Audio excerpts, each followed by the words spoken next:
ഒരു നീരാളി ഇപ്പോൾ സമൂഹ മാധ്യമങ്ങളിലെ താരമാണ്. ശരീരം കണ്ണാടി പോലെയായതുകൊണ്ട് ഗ്ലാസ് നീരാളി എന്ന പേരിലാണ് ഇത് അറിയപ്പെടുന്നത്. ആഴക്കടലിൽ നിന്നുള്ള ഈ നീരാളിയുടെ വീഡിയോ ഇന്ന് വൈറലാണ്. വിട്രല്ലി ഡോണല്ല റിച്ചാർഡിയാണ് ശാസ്ത്രീയ നാമം. മുൻപ് സ്രാവുകളുടെയും തിമിംഗലങ്ങളുടെയും വയറ്റിൽ നിന്ന് ഇവയുടെ അവശിഷ്ടങ്ങൾ കണ്ടെത്തിയിരുന്നു.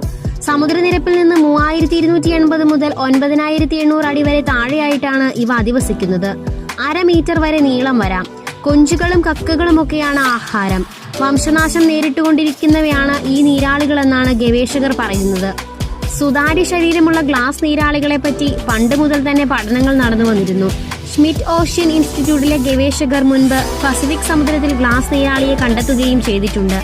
പസഫിക് മഹാസമുദ്രത്തിൽ കിരിബാറ്റിക്ക് കിഴക്കായുള്ള ജനവാസമില്ലാത്ത ഫീനിക്സ് ദ്വീപിനടുത്ത് സുബാസ്റ്റ്യൻ എന്ന റോബോട്ടിക് ക്യാമറ ഇറക്കിയാണ് ഇൻസ്റ്റിറ്റ്യൂട്ട് പരീക്ഷണം നടത്തിയത്. ഇതുപോലുള്ള പുതിയ വീഡിയോകൾക്കായി നമ്മുടെ ചാനൽ സബ്സ്ക്രൈബ് ചെയ്യണേ.